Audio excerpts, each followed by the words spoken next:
The American public just doesn't know what's going on, and the American public doesn't care. Unless they've got a son, brother, husband, wife, sister over there, they just don't care. It doesn't touch them.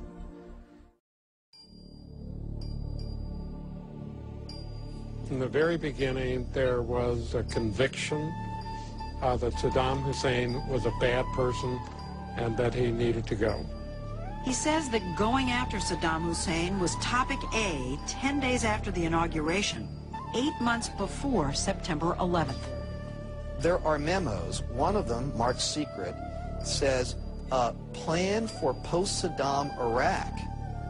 Nation building. Absolutely. So they discussed an occupation of Iraq. In January and February of 2001. And you have somebody, George Tenet, acknowledging in his book that he knew that the administration was deceiving the American people into a situation that is murdering young men and women from this country and others. That George Tenet and Dick Cheney and Condoleezza Rice and George Bush et al. Should be in fucking jail. Those weapons of mass destruction got to be somewhere.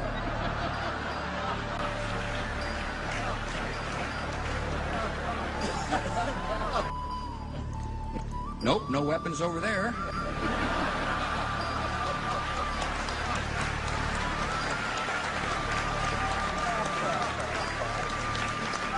Maybe under here. If you had known then that there were no WMDs, would you still have gone on? I would still have thought it right to remove him. I mean, obviously you would have had to use and deploy different arguments about the nature of the threat. First, it was about weapons of mass destruction. Then it was terrorism. Now, oil has become a reason for the war in Iraq.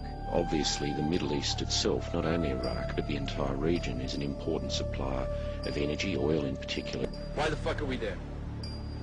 We better get that oil, right? The U.S. Army is not the fucking Peace Corps. The Marines are not the Peace Corps. That's not why we're in Iraq. We're in Iraq for money and oil. Look at any other war in the history of the world and tell me it's not about money.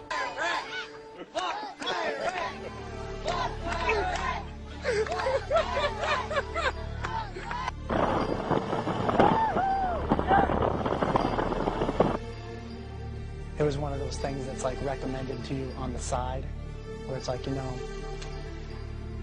if I were a smart Marine, I would, I'd have an AK or something in my vehicle, just in case, you know, somebody accidentally gets killed, you know, I wouldn't get in trouble for it because, oh, well, it's obviously an insurgent, he has a weapon, so you're in the clear because you killed an insurgent. Teeth on the corners of his mouth.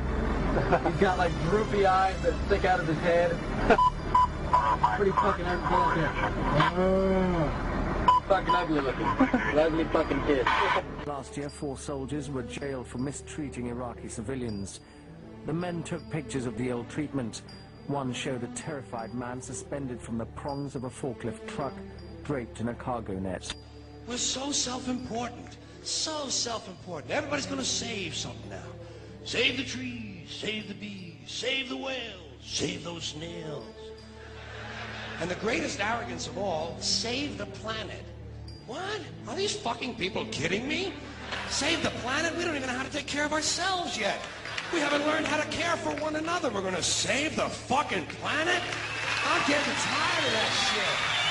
Tired of that shit. Tired. A 20-year-old allegedly drugged and viciously gang raped by her Halliburton co-workers at Camp Hope inside Baghdad's Green Zone. Jamie Lee Jones says shortly after she was raped, Halliburton KBR security locked her in a shipping cell for nearly 24 hours without food and water, guarded by 2 men with machine guns. I was sexually assaulted. So he held me down and I was raped. Startling figures straight from the U.S. government show 1 out of 3 women soldiers are sexually assaulted in the military.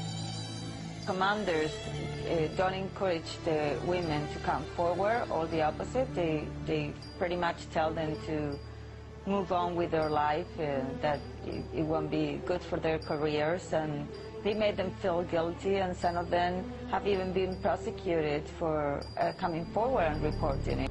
One afternoon in March, 4 soldiers walked through the trees and approached this house. Here, according to specialist James Barker's statement, he and another soldier took it in turns to rape the 14-year-old girl. In another room, the girl's parents and 5-year-old sister were shot dead. And so people talk about, oh, these people killing American soldiers in Iraq, they're terrorists. Not terrorists, they're wearing sandals. And they got an AK. And they got 14-year-old boys building bombs to kill these American soldiers because we've killed their family.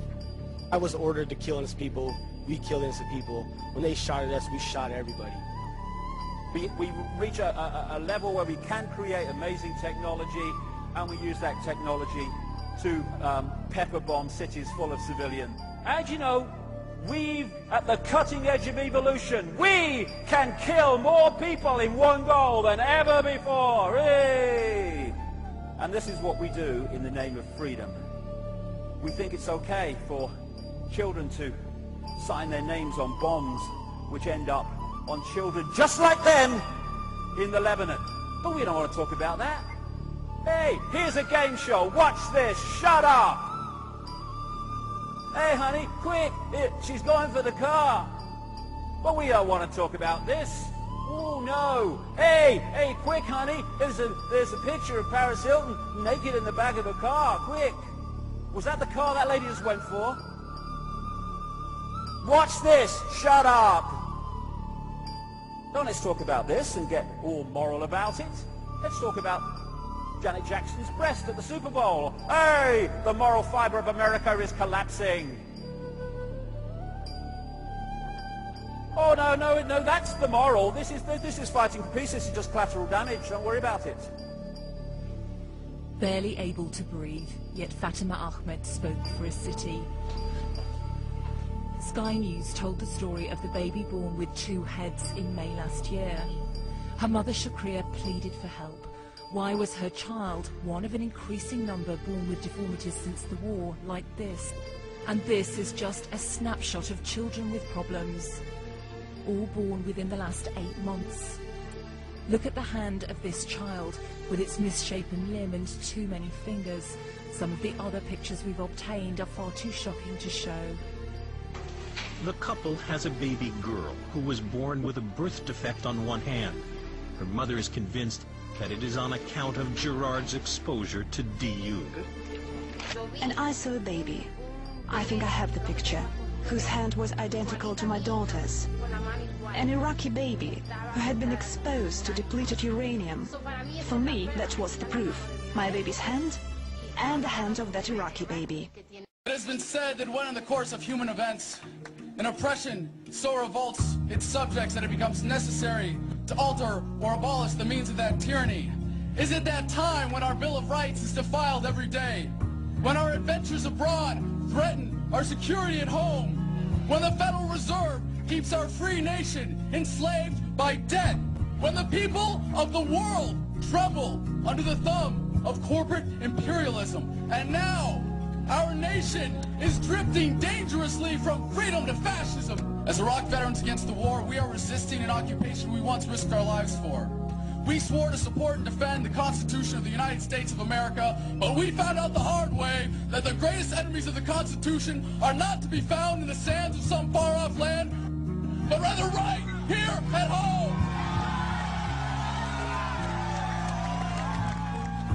We are inspiring a generation of young Americans to find a better way to serve their country than dying for empire. And by supporting those who are actively resisting, we inspire further resistance and ensure that soldiers still have the right, as is their duty, to disobey illegal orders. We know that the greatest threat to American security is the current corruption of our government. No politician has ever ended a war.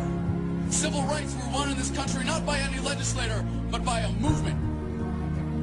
But our efforts as a movement must become unified and deliberate to fully withdraw our support and compliance. Be it with your lives, labor, or tax dollars, stop investing in your own oppression. Guard your communities from the police state. Don't waste a single vote or a single dollar on the two-party system. Do not be content merely to grumble and to march while they are using fear, force, and violence as weapons of oppression. We must embrace the opportunity to resist civilly while we still can. Challenge our force-fed culture of unquestioning conformity and compliance. And embrace a world that is not defined by the politics of fear, our obedience-producing schools, or the false prophets of the corporate media. As we have been awakened, we must stir the sleeping masses. As the forces of oppression are diligent, so must we toil. As they are committed, we must surpass them.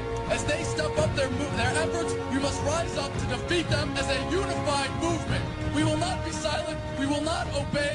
We will not let our government destroy our humanity. We will not wait another moment in fear to stand up for what we know to be right. It is time we start meeting oppression with resistance.